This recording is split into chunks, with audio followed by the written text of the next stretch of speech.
This is The Joe Gaither Show on BamaCentral.com.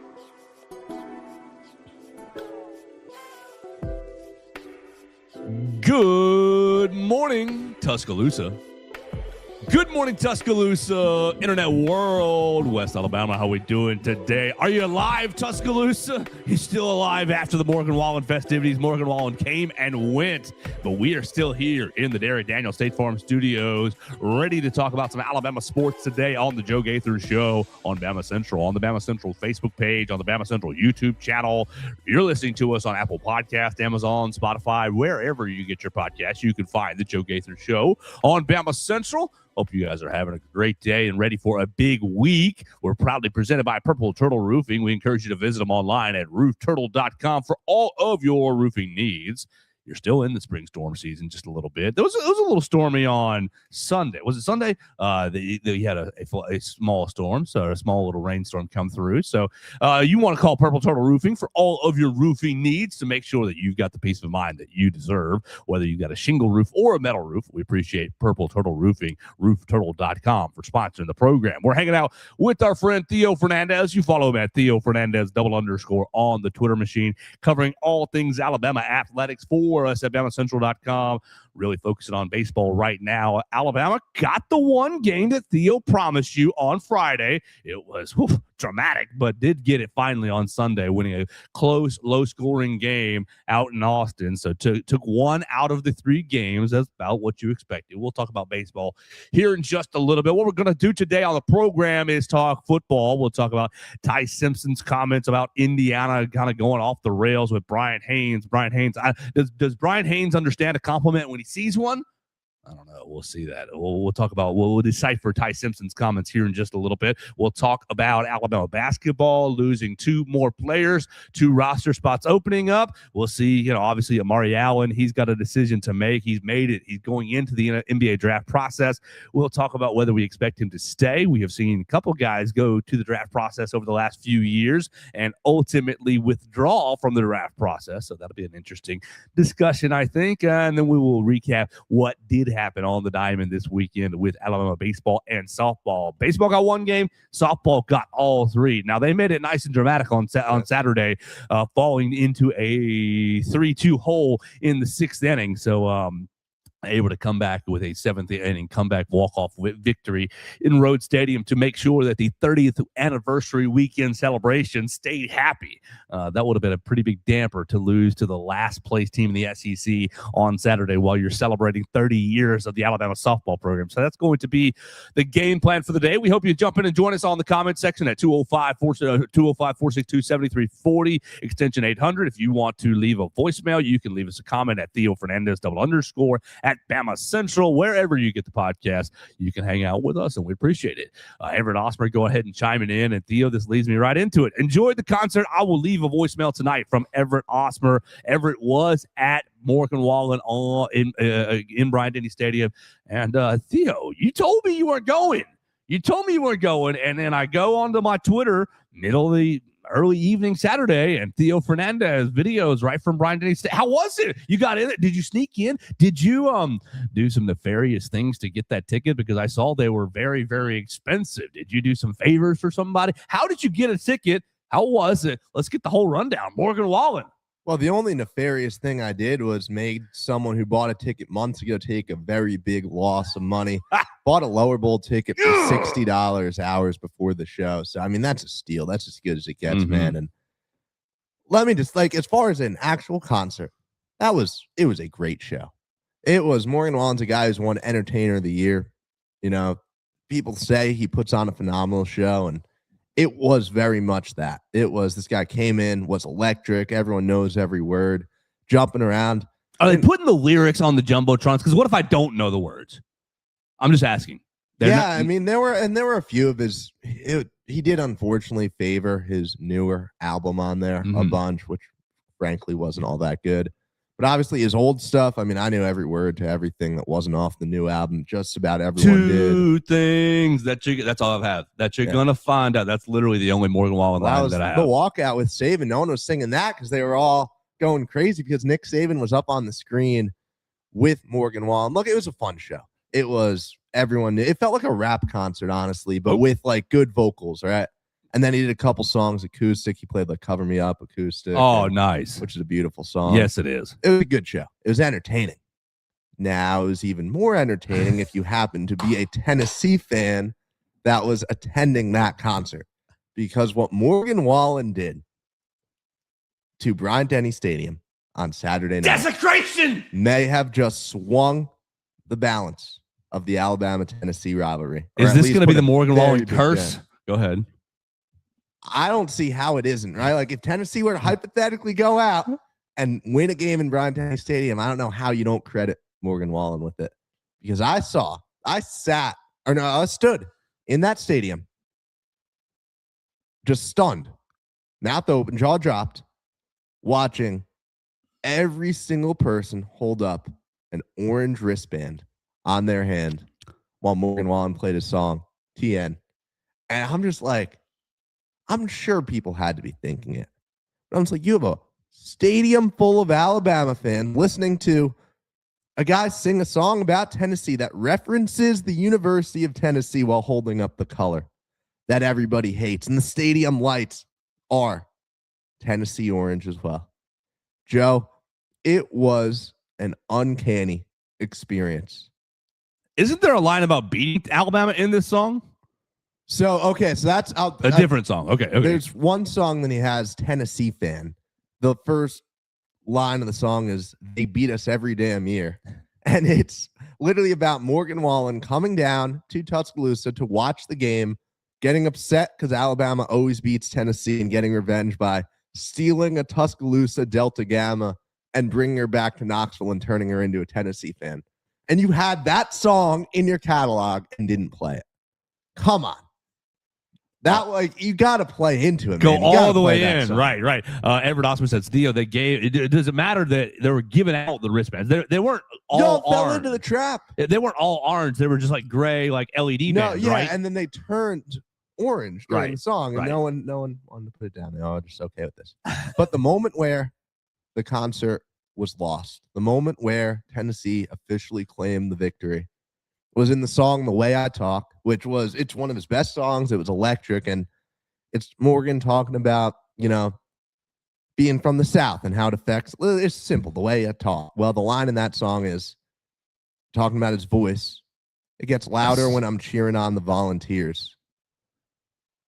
You'd expect him to say that line, and everyone starts booing him a little bit, right? Oh, right. Morgan did something even better. He did not say the word Volunteers. They sang Volunteers. And you listen to the whole crowd sing about cheering on the Volunteers. Well played, Morgan Wallen. Hats off. Do you think it was just Tennessee fans in the stadium then? Surely. Surely the Alabama fans had more pride than two. It gets slower after 3 or 4 cold beers and gets louder when I'm cheering on the Volunteers. It knew that was coming and was like, well, I don't cheer on the Volunteers. I heard everyone around me, remain included, sing it. Wow. So Tennessee next year, because Alabama's going to Knoxville this year. If Tennessee in 2027 comes to Tuscaloosa and breaks what would that be? I think it's 2002, the last time that they won in 03. Yeah. Right, the last time they won in Tuscaloosa. Breaks a 20-year streak of victories. It's Morgan Wallen's fault. It is absolutely Morgan Wallen's fault. It's Morgan Wallen's credit if you're a Tennessee fan, and it's whoever booked Morgan Wallen's fault if you were an Alabama fan. I just think that, like, Greg Byrne, President Moeller, I don't know who the decision falls on, but we're living in a town, right, that made Whataburger change its logo on the strip to not look Tennessee. I don't think it would have been an unreasonable request to say, dude, you can't put this color in the stadium. I think that would have been a no-brainer.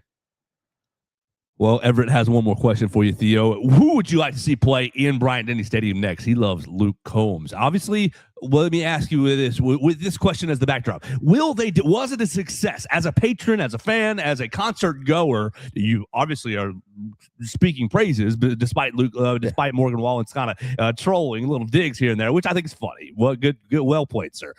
Was it a success as a patron? Do you think that it went well enough that they'll probably do it again? The stadium looked full from what I saw. Objectively, 1,000% a success.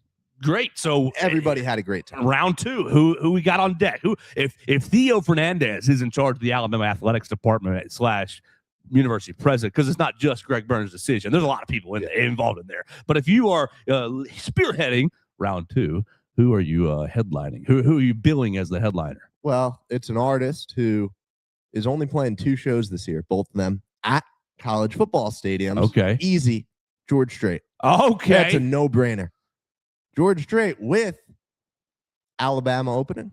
Oh, man. That's such a no-brainer. So my girlfriend's dad, we were talking about it on Saturday when I went to go see for her mother's birthday. Happy birthday, Miss Patty. So we talked about it on Saturday. He goes, man, back in the day when Alabama was so popular, they could have sold out Bryant-Denny Stadium 3 times over. I think George Strait is, because I don't think you have a very long list of guys who could actually sell out. And that's the problem. That's the biggest problem. Like Everett, Luke Combs, absolutely, I think would sell it out. I think Zach Bryan would. I would hate to see that. That would be does Chris Stapleton sell it out? Does Sturgill Simpson sell it out? Simpson does not sell out Bryant-Denny. Oh my god! I like Sturgill. Okay, all right. Well, that would have been that would have been the artist to get me a $300 ticket.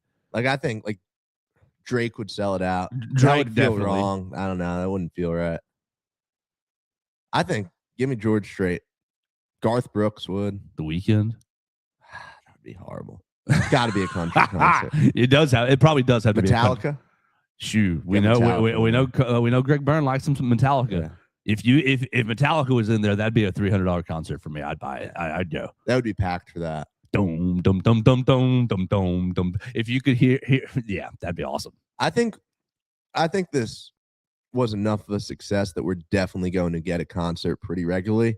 I want a concert next year. It'll be my senior year last year in Tuscaloosa. I want this to be an annual thing, honestly. There's no reason for it not to be. Right.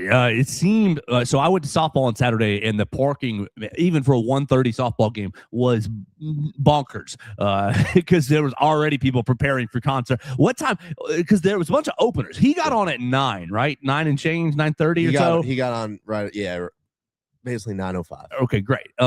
So what time did it actually get started? The first opener started at 5:30. I was there. The second opener, Vincent Mason, guy I really, really enjoy his music. He started probably around 6:15. But then as he was wrapping up, just crazy downpour started. Everyone was packed inside. And then Ella Langley came out. And I didn't realize Ella Langley had jumped to superstardom because... Are you an Ella fella?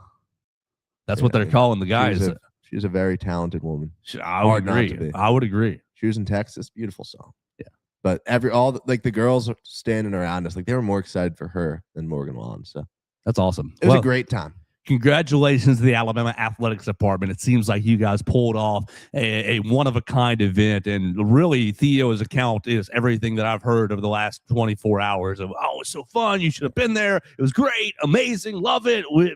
No regrets. We'd do it again. It was awesome. So congratulations to the Alabama Athletics Department, to the entire university, everybody in Tuscaloosa, the logistics that went into that, obviously the police department and everybody that kept all the logistics very, very, oh man, crazy complicated. But it did seem like it came off very, very well. I got parked in the softball fine. I got out of the campus fine. So praise the Lord for that. And it seemed like everybody had a good time. It seemed like the rain came and went and didn't really dampen anything. Your reaction to Nick Saban coming out with Morgan Wallen, you had people online going, and people in my friend group that don't like Alabama saying that, look, Coach Saban, steps on DeBoer again because by stealing the spotlight. Morgan Wallen walking out with Saban instead of Kalen. Shouldn't he have had Kalen also? Both of them. I mean, we don't know where was Washington playing softball this weekend. I don't know, but you've got a little bit of. You just had people, online trolls being all, well, look at Coach Saban, can't avoid the spotlight, stealing from DeBoer again. And I thought I rolled my eyes. I thought, what? Like, you're making a big deal out of nothing. Yeah. How was the entrance? Should you have had Tua or Ty Simpson or Brian? It's funny because Ty Simpson is he's publicly talked about liking Morgan Wallen's music. He said it just recently on the Gruden video, right? I also feel like, I don't know. I feel like Ryan would absolutely have been That would have been a down great to do pick, that, right? Yeah. But no, I think it's special just having it just be Saban. I was half expecting either or both of them to show up on stage, like a Ty Simpson or Ryan Cole, even a Nate Oates. I was thinking someone would make a little appearance, but it didn't need it, man. Saban, that place went absurd. Awesome. Well, it sounds like a great time. I'm glad you got to go. I'm glad you got a very affordable ticket, and I hope they end up doing it again next spring. Next spring, get the next one on day. George Strait. April 2027. All right, George Strait coming to Tuscaloosa, according to Theo for Fernandez's wish casting. Let's keep it going here on the Joe Gaither Show. We appreciate everybody who went to the concert. You can obviously give us your experience. If you echo Theo's experience, great. If you didn't have a good experience, that stinks, but we'd like to hear about that too. You can leave us a voicemail at 205-462-7340, extension 800. But speaking of Ty Simpson made himself a little bit of a made a little shatter this weekend as he was on the podcast with Down to Business podcast with Caleb Downs and his brother Josh, and they had Ty Simpson on, and they asked him about the Rose Bowl game because obviously Indiana beat Ohio State as well, and so Caleb Downs and Ty Simpson had a very common experience right there, and they asked if Ty Simpson was surprised by anything that Indiana did, and I thought that Ty Simpson's comments were mild and complimentary of Indiana's defense, but apparently not everyone took it that way. You had the Indiana defensive coordinator going absolutely berserk on the Twitter machine, basically looking for any slight and offense to take to Ty Simpson's comments. I thought it was crazy. We'll talk about what Brian Haynes said. I got buddies who tell me, oh, this just proves that DeBoer stinks because he didn't have Ty Simpson ready for how good Indiana was. I said, well, that wasn't what he was saying. Let's listen to what Ty Simpson actually said and kind of try to decide what he's meaning with these comments about the Indiana defense. Was it surprising what they did, or were they as good of a team as advertised? I mean, they won, so. I wasn't surprised when they won. After they beat us, we lost to both teams that were in the Natty, so I thought they were going to win that game against Miami. I didn't know how it was going to go against y'all. From my point of view, right, like, I was like, they don't do much. Oh, no. Like, I was like, they do the same thing for every down. And so when I got the ball, I knew exactly what was going to happen. They just didn't mess up, bro. They were in the exact same spot they were supposed to be, and they were so well coached. It was so much different than the SEC. SEC, you got, they'll play man, they'll do these unorthodox coverages, because it's just like kind of how it is. That game was crazy to me. Of course, I got hurt, so that was a bummer. But I knew what they were going to do, and we couldn't really run the ball. We didn't really, throw. It just was it was so crazy to me how it happened. There's not even a backhanded undertone to anything he's saying there. It's not right. Like, this should have been a very uncontroversial statement that was in and out of the news cycle in 12 hours. Even less. I mean, this is I can't even say it's a do you know ball or not conversation because Brian Haynes took it into this crazy direction, and he obviously does know ball. Like, the original Nana Boo Boo comments that I started to get were about Kalen DeBoer. Were about, oh, look, Ty didn't even realize how good Indiana was. Ty didn't even understand. Kalen DeBoer failed his coach. He should. And I said, Ty didn't say anything about that. Basically he's talking about they didn't do anything. Well, Caleb Downs said the exact same thing. He was like, yeah, they didn't do anything. And it's that comment that people are really attaching to as like, oh, well, that's disrespectful. They clearly did do something because they ended up whipping everybody's tail. And it's like, brother, if you're running cover 3, if you're running cover 2, cover 3, basically all the snaps, I can't remember what they were. I think they were cover 2. I think it was inverted cover 2 that they ran pretty much the entire time. If you're running the same coverage, it doesn't matter if you're in nickel, if you're in 4-3, if you're in 3-4, if you're in 5-2, if you're in dollar, if in dime. It doesn't really matter what personnel package is out there. If you're running the same coverage, and it doesn't really matter if you're all up at the line of scrimmage, if on the snap of the ball, you all end up in the same places over and over and over again because you're running cover 2 over and over and over again. It's like, it's insane. It's okay that you don't really do much. If I run, look, you were a high school wrestler. I was a high school wrestler. I had a high school wrestling coach that said, I'm going to tell you what move I'm going to do before the match. He'd say, I'm gonna shake your hand. I'm gonna circle to my left, and then I'm gonna hit you with a double leg. Yeah. And you're like, okay, great. And he said, I'll do it every time. I'll do it every time. And I'll tell my opponents every time. But it doesn't matter if because they can't stop it because I'm so efficient at stepping to my left and exploding in for a double leg that it doesn't matter. I don't need a single leg. I don't need a Russian tie. I don't need an elbow arm collar tie up. I don't need any of that stuff. I don't need to do a belly suplex. All I need, step to my left, double leg. Step to the left, double leg. Over and over and over again. And I'm so efficient. I'm so well coached. I'm so explosive that you can't stop it. That's exactly what Indiana does. I'll run cover 2. We'll be in nickel. We'll be in certain formations, but we're always going to end up in the same coverage. We'll be so disciplined. You can't manipulate us with your eyes, Ty Simpson. We'll be in the right spots. All the windows will be closed. We know our responsibilities, and you're going to have a really, really hard time scoring. Matter of fact, we're going to knock you out before you even score. Yeah, Joe, the wrestling analogy is great because you can apply it to just about any sport. This is not a unique experience. This is a very common. Great teams do normal things at an elite level. I don't know how this is hard to grasp. It just seems like an absurd disconnect / looking to make a headline. I don't know. It's kind of bizarre to me that this is even a story. Brian Haynes' actual comments were, quote, adorable. We also saw everything they were doing on every single snap. It's just that we exploited those cues and didn't get frozen and crushed by them. It's like, brother, yeah, you didn't. You were great. You exploited those cues. Nobody's denying this. 38 or 35? 38-3.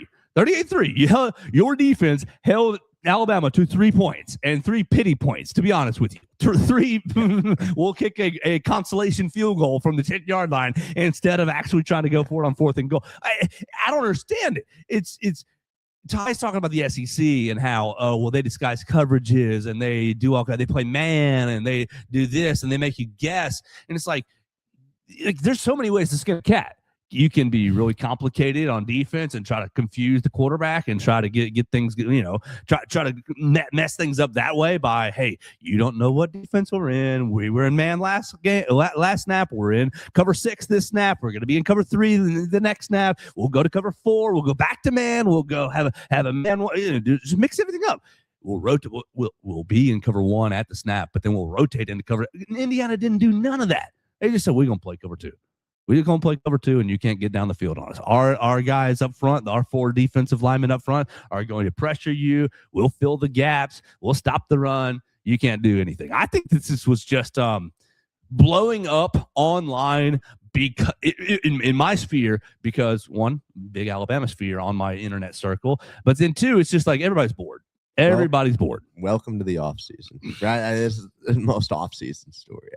Yeah, absolutely. So Alabama did still end up losing the Rose Bowl. Nothing. Ty was never even saying, "Well, if we would have done this, we probably could have won." No, it was none of that. It was, dang, they were really good. They were better than we were. I don't think anyone listening to the program wants to even think about this game. If we're being honest, it was such a bizarre thing to have recirculated just over my weekend. So. Well, we'll move on because you're right. I don't really want to relive the Rose Bowl very many more times. You seen the buzz this weekend? Last thing on Ty Simpson. You seen the buzz this weekend on Arizona Cardinals 34th overall pick? Are you feeling nervous going into draft week? Ty Simpson will be 16 or better because I'm still with you. But I am feeling personally nervous that he's slipping. People, the chatter is too much. There's nobody has him mocked in the top 16. Exactly. Right? Like I'm yet to see like a reputable or renowned mock draft with him up there. Yeah. Now I will say I don't know, maybe I'm a little more lukewarm on my top 16 than I was. But first round should be a lock. First round should be a lock. Like it would feel like, okay, Arizona, you want him at 34? Well, you better trade up to 27 to make sure you land him. You know where a great place to trade up to, Arizona? 25. 25 would be an excellent play. If I went to sleep without a first-round draft pick but more picks in my pocket, I'd be a happy man on Thursday night. 25. Come trade up to 25. Now I need the Rams and Jets talk to heat up so that the Giants can trade their new pick 10 to get somebody Ty Simpson. I mean, you had a big weekend. Dexter Lawrence gone for a 10th round pick. That happened kind of while we were waiting for Morgan Wallen to come on stage. So I saw that and I was like, oh, this is awesome. That made my day. Okay, good. That was Dexter Lawrence. Good riddance, man. You are one of the softest stars, quote unquote stars I have ever seen. You play for this program for all this time, for this organization, and yeah, you lost a lot. But now you got a coach that's actually here to play ball, and you're too soft to go play for him.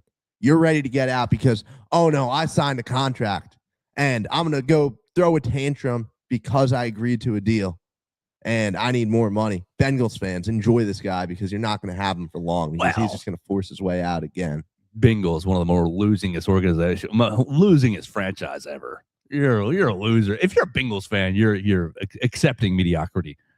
And they gave us their 10th pick, so I'm happy. Only other thing that I saw from that was that lots of unseemly rumors about Dexter Lawrence were floating around the internet. I don't really want to give those that much, but if you're looking, it seems like maybe New York made a good move here. Well, those rumors. Those rumors, I'm not even going to address them, but you obviously can find them if you look them up. Like they were kind of circulating in like the Giants group chats and stuff. Like I've seen them for a little while now. I don't know. I don't think there's any. I hope not for everybody involved. But my only point being, it seems like the Giants ended up. You get the 10th overall pick. You get a potential somebody who's not committed out of the program. Great. Caleb Downs 5. Caleb Downs 5, and who else at 10? Because if you might end up going 5 and 10. I know you want to trade out. I think we will end up using 10. It's just we don't have anyone as far as the defensive tackle goes, which I think will probably take someone in the second round now. I think it probably will be Jordan Tyson at 10, which I'm kind of lukewarm to. I don't really have a strong feeling either way. If we think he's good, I'd say I have no reason. If Mekhi Lemon is there, take him instead. Over, really? Oh, he's a bad man. They've spent a lot of time in Phoenix. That's a bad man. Lemon is a bad dude. I love him. So we'll see. If Mekhi Lemon ends up with the Rams, I'm going to be really not a happy camper. What if Zachariah Branch falls like round 4? Mr. Screen Man. Hey, blocking receiver. How can he be? That was a great defeat. Yeah, he was blocking this weekend. That's exactly right. We're hanging out live in the Derek Daniel State Farm Studios. We appreciate everybody who's been watching us. Everett Osmer commenting on the Facebook page. You can as well. You can listen to us on your favorite podcast platforms. Talking about Morgan Wallen, talking about Ty Simpson. Let's take a little pivot here into basketball because 2 Alabama basketball players announced changes to their statuses over the weekend. Davion Hanna, freshman, now sophomore. Redshirt freshman. TBD if he gets the red shirt still. True. How many games did he play? Look that up while I say this. I think if he's at 10 or less, he gets a red shirt. Davion Hanna has announced that he is going into the transfer portal. The transfer portal closes today. Isn't it the 21st? 21st. Yeah, it's the 21st. Closes tomorrow.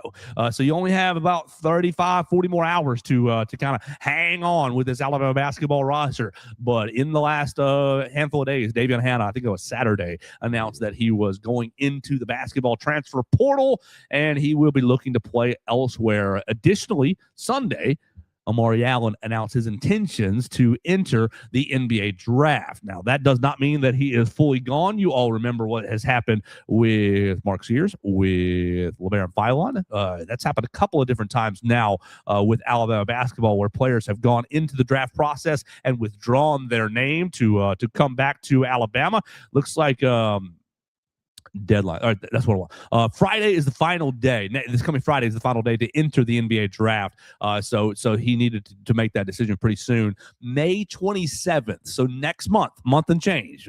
May 27th is the final day to withdraw from the draft. So you've got to hold on for about 5 weeks to find out if Amari Allen is going to return to Alabama or not. But for right now, he is in the NBA draft process. Well, Davion Hanna played exactly 10 games. So is it 10 or fewer? I think it's 10 or fewer. I think he is eligible. Should be good. Man, Davion, I'm sitting next to this guy in class all semester. You Public can tell him what speaking. happened. You can tell him Go what ahead. happened. Like I went up. I spoke to him after our class Wednesday. We both gave speeches. He gave an excellent speech on needing to play youth sports, and I'm like, great job, man. So what are you thinking? You think you're running it back next year? And he looks at me, like thinks a minute. It's like, yeah, I'm staying. Dap up, go our separate ways. He knows I do all the reporting, right? Like we've talked about it before. He knew that he was saying something that could have been reported on, and I strongly considered reporting on it. And I was like, well, in my mind, I was like, you know what? What if another guard like transfers in and that changes his mind? Well, it turns out nothing needed to change his mind. He was gone. So Crazy.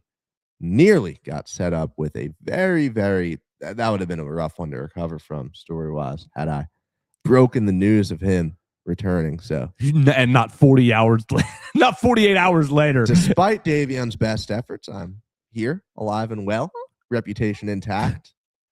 So, look, he's a very good.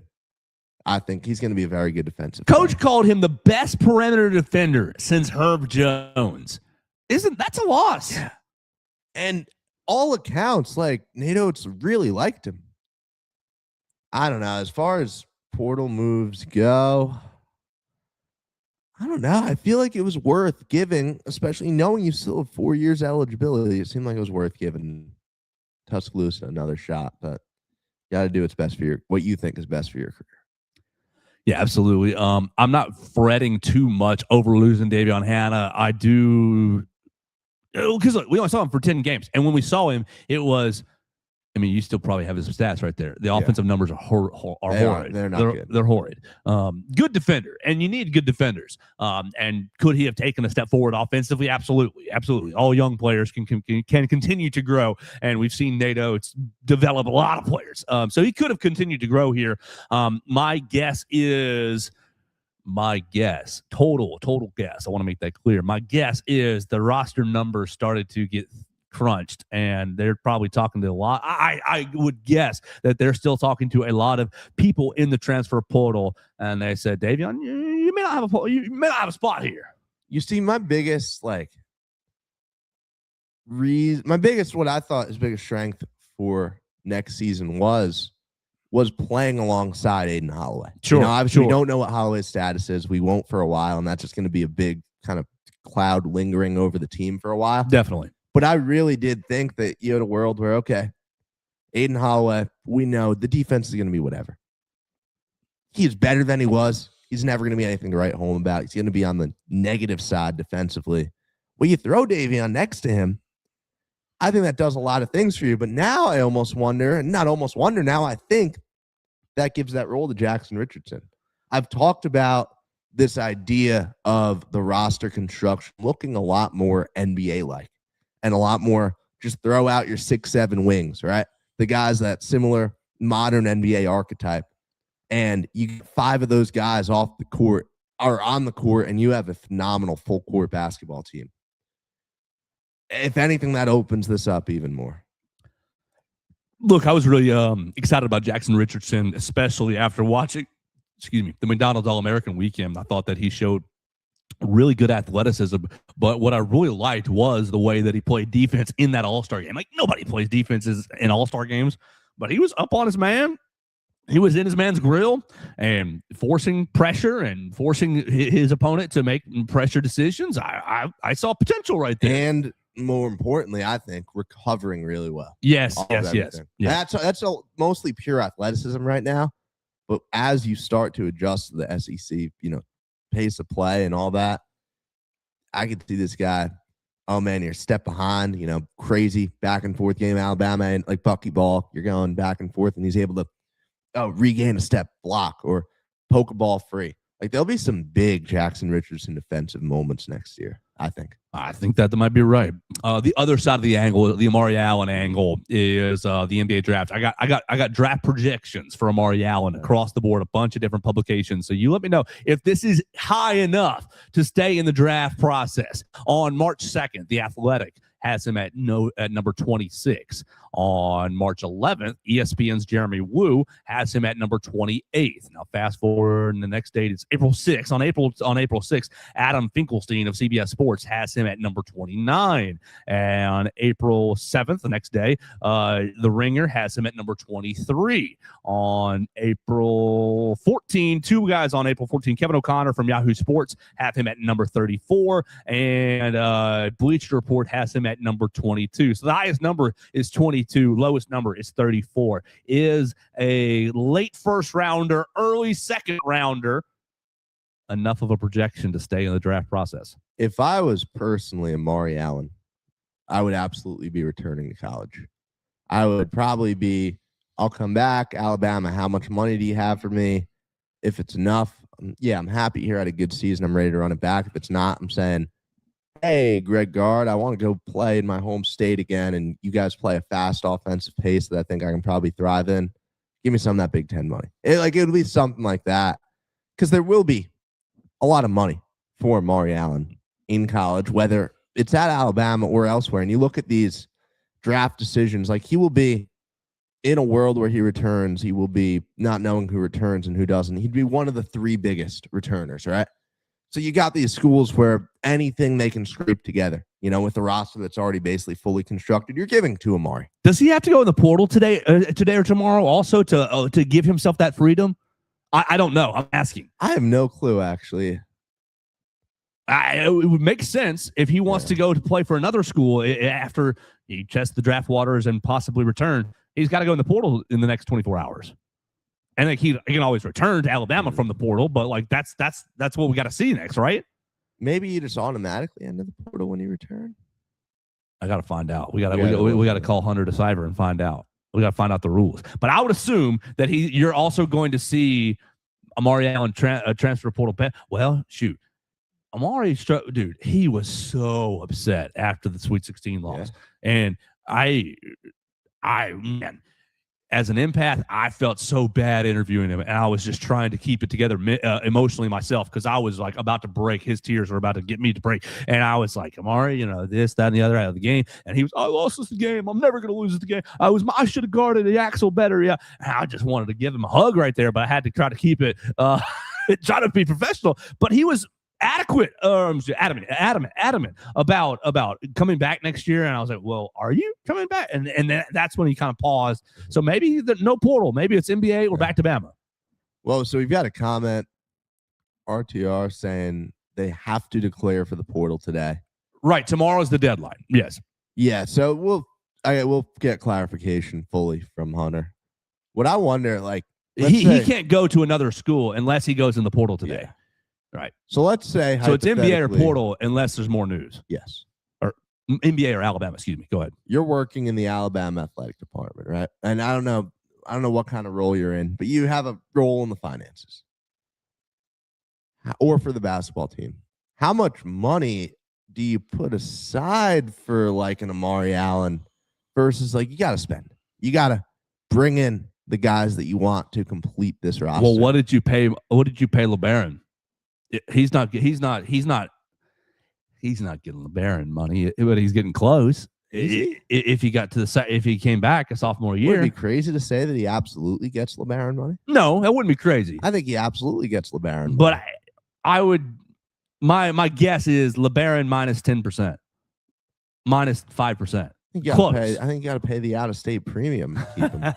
LeBaron, he wanted to go play for Alabama. I'm sure Amari's happy here. I'm sure he likes Nate Oates. Sure. There's no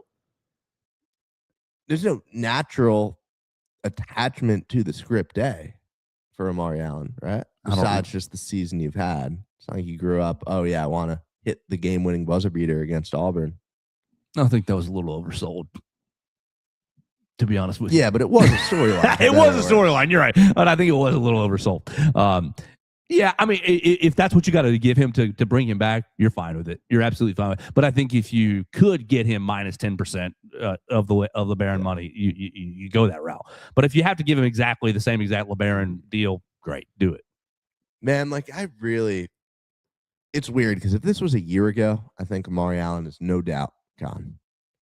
This is a good draft class, man. Yeah, it is. This is a very good draft class. And there are more obviously next year's class will come together as time goes on, right? As we go through the season and we get a better read on things, but it appears weaker than what is. This feels like, a once in every 5 years type draft class. I'm not going to say generational or anything, but it's deep. There's a lot of talent. And I think Amari would be pretty firmly in the top 20 in most draft classes based off the season he had and the tape he put out in it. I still think he has the potential to rise, but I don't think you're getting any higher than 20 this year. So we'll see what happens. He has 5 weeks to announce his intentions to withdraw from the NBA draft. I think that our friend RTR 7291. I think he has to go in the portal today if he's intending to go to another school. So that'll be pretty telling. I think for Amari Allen, it's either Alabama or NBA. So you're picking one right now. What are you saying? Alabama. Really? Yeah, I think that he's going to go to the NBA and get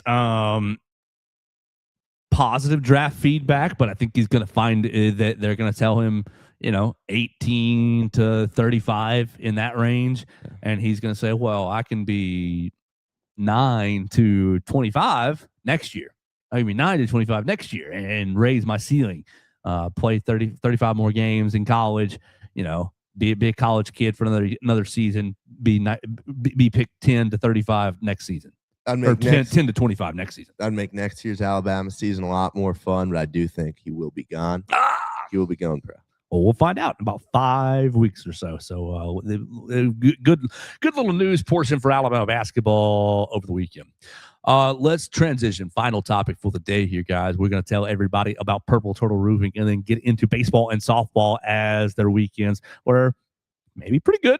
So we'll see what Theo decides about that for baseball. But first, it is Purple Turtle Roofing. At Purple Turtle Roofing, we're not just another contractor. We're your neighbor and your advocate when it comes to protecting your home or business. With years of hands-on experience, top-tier certification, and a commitment to excellence, we've built a reputation as Alabama's go-to roofing solution.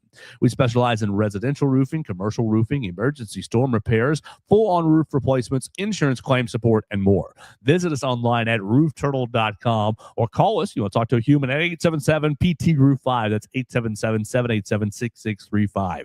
Either avenue, you can schedule your free roof inspection. They'll come out, check out whether you have a metal roof or a shingle roof. If you got screws loose, if you got metal roofs not lining up, not threaded correctly, if you've got shingles that are broken or damaged, they'll be able to identify that and make sure that you have the peace of mind that you deserve. Just because you call them, just because you visit them online, doesn't mean that you're buying.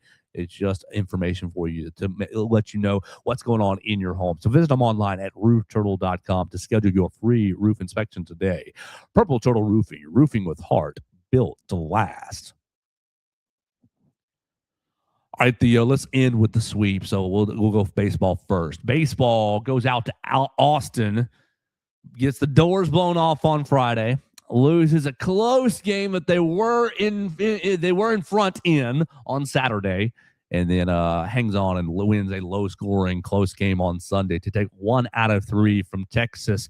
And your reaction, because Texas is like number 1, right? Number 4. Right, top 5 team. Your reaction to taking 1 out of 3 against a top 5 team? Man, it's like this whole season for Alabama baseball right now feels like when you do a math problem on a test and you get the right answer, but then you lose points for like not showing work or having the wrong method of getting that answer. Sure. That used to drive me nuts, by the way, when the teachers, you didn't show your work. It's like, the answer's here. I obviously did the work. And hey, at the end of the day, that's a great analogy for this team. At the end of the day, you're 9-9 in SEC play. You're ranked right outside, right around the top 16, where you're couple games away from being in a mix for a regional, but it doesn't feel satisfying at all. No fan should be satisfied really with what this team has done for the most part, because there are so many flaws, man. This team struck out 49 times over the weekend. Season high 17 on Friday, then a new season high 19 on Saturday. It is hard to strike out 19 times it is very hard to strike out 19 times in a baseball game. And then he followed up with a much better 13. And I say better very loosely because I think would have tied the previous season high that you had coming into the weekend. It was bad. 49 times is the record since at least 2010. And then I couldn't find all the data going back before then, but knowing baseball, right, and how you had a lot more small ball being played before 2010, it is almost certainly the most times you've been struck out in a 3-game series in program history. Gotta be, right? Like I didn't want to tweet it because it wasn't definitive. Right. But it's Smart choice. almost without a doubt the most. And he still won a game, right? And because of that, we can look and say, yeah, this team is at 500 through 6 series. If you told me 9-9 SEC play preseason, I think most fans would have been happy with that, considering this team was picked 13th. And now you're in the mix to get a bye, right? First round bye in Hoover. You're still about, I think you're 1 game away from a double bye. You know, like things really could go your way. But just from what I've seen from this team, I don't think they will.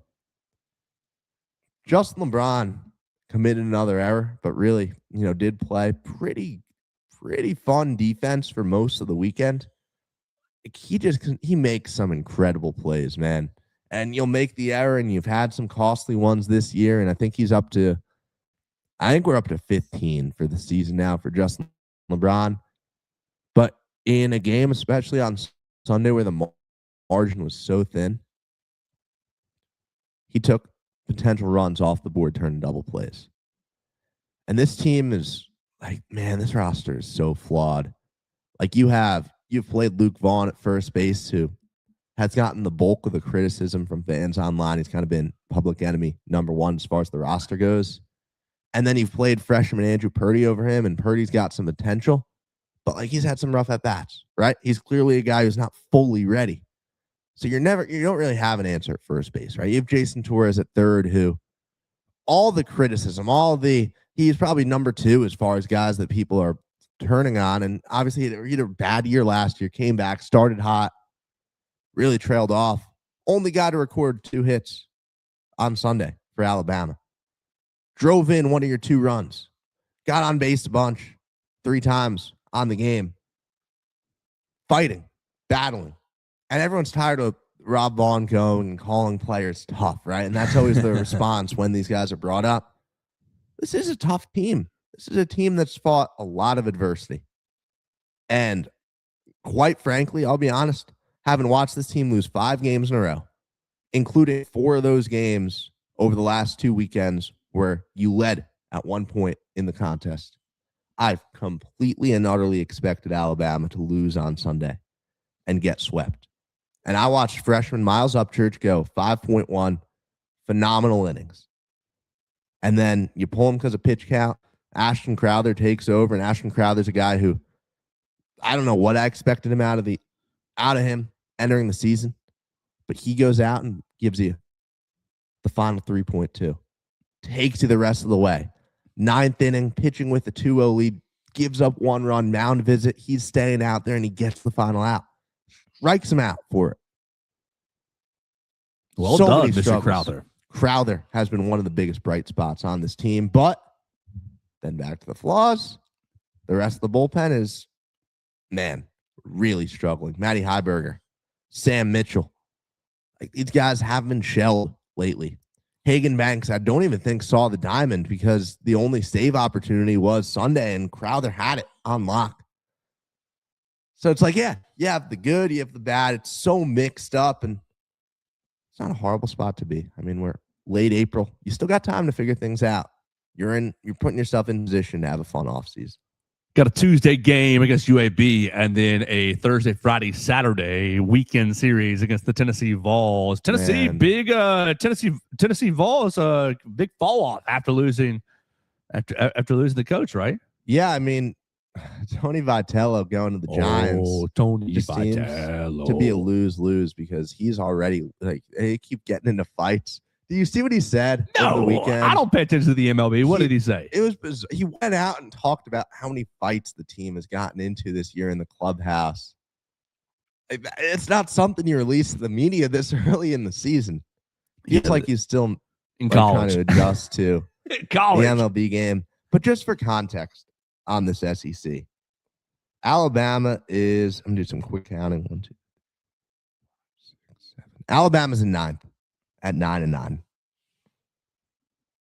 And Mississippi State is in 4th at 10-8, while Tennessee is in 13th at 8-10. So 4 and 13 are separated by 2 games in this conference, and Alabama is right in the middle. Like, it is razor thin. And this Tennessee team that has, look, they will be in a regional. They could turn this thing around with the talent they have and play themselves into hosting a regional. Like, just all these teams from 1 to 14. I'll include a 6 and 12 LSU team that looks bad, but like, man, it's LSU, Jay Johnson. They could turn it around. It's so packed right now. And the margin for error is so small. Can you win on those margins? Alabama has at times, mostly, the game last night and the Sunday game to win the series against Oklahoma. More times than often you haven't. So my outlook, I guess, is probably on the more negative side for this Alabama team right now. But Rob Vaughn is confident, obviously, in his team for a reason. And you've done what you were supposed to do as of this point in the season, despite, as I said earlier, maybe the wrong method to the correct solution. So the baseball team still battling, still hanging in there as the season continues. A few more weeks left in the season. The softball team rolled this weekend, sweeping Kentucky. Kentucky, worst team in the SEC. I think they were 1-17 in the league play, but going into the weekend, 1-17, 1-16, whatever. I texted somebody on Friday before the game. Won 9-0 on Friday in 6 innings. So really smacked it. Four different ladies hit 4 home runs. So smacked the cover off the ball, and Brisky really mowed them down. I think she had 5 strikeouts, so she never really got touched. Brisky gave up 4 hits, and on 3 of the 4 hits, the next batter, she just struck out. She said, "Oh, somebody's on first base, strike out," to really quell any momentum for Kentucky. Saturday, really a low-scoring affair through most of the game. Vic Moten played really well, freshman pitcher. Carried you through 5 innings scoreless. In the 6th inning, gave up 3 runs to have Alabama fall down 3-2. Alabama had gotten 2 runs in the inning before, and Alabama dug back in. I mean, look, this is the 30th anniversary weekend of the program. Lots of celebrating the alums, celebrating Patrick Murphy, just celebrating a program that used to be based in Bowers Park. I did not know that. Yeah, Coach Murphy has talked about it many times. But again, this weekend, the Alabama reporter that was there was trying to kind of do the story on Coach Murphy, right? Asked him about what's the biggest change, or what does he think about when he thinks about like the 30 years? And he said, "Oh, I think about taking the portable softball fence."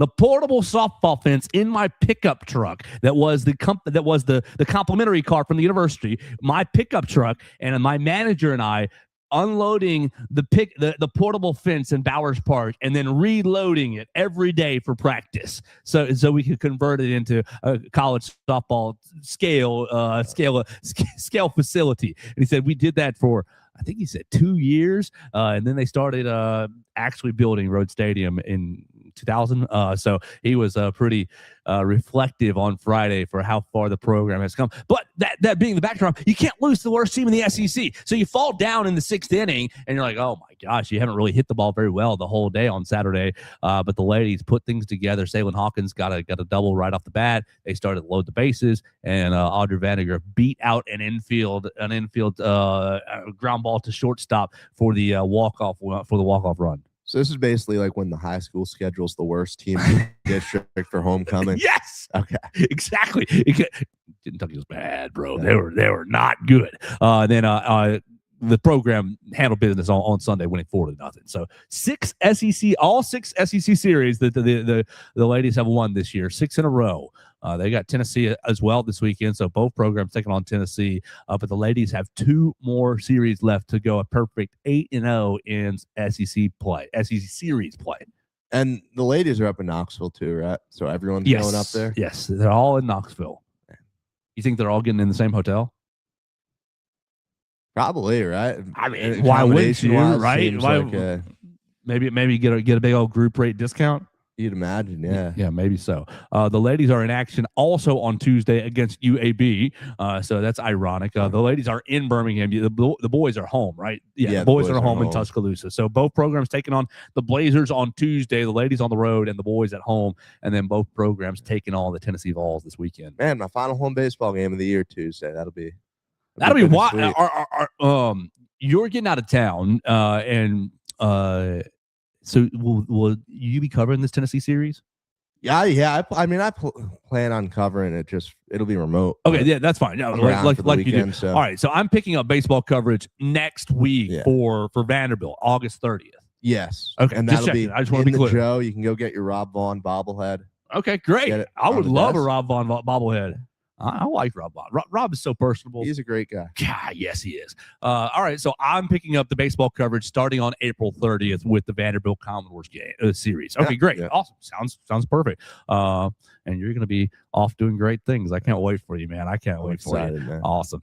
I'll still be on the show, though. I'll still be here talking ball with you guys. Exactly. We can't have the Joe Gaither show without Theo Fernandez. So Theo, really, that's all I got for the day. I wanted to do Ty Simpson and Brian Haynes. I wanted to get a Morgan Wallen recap, basketball departures, baseball and softball report. Anything else that I missed for the weekend?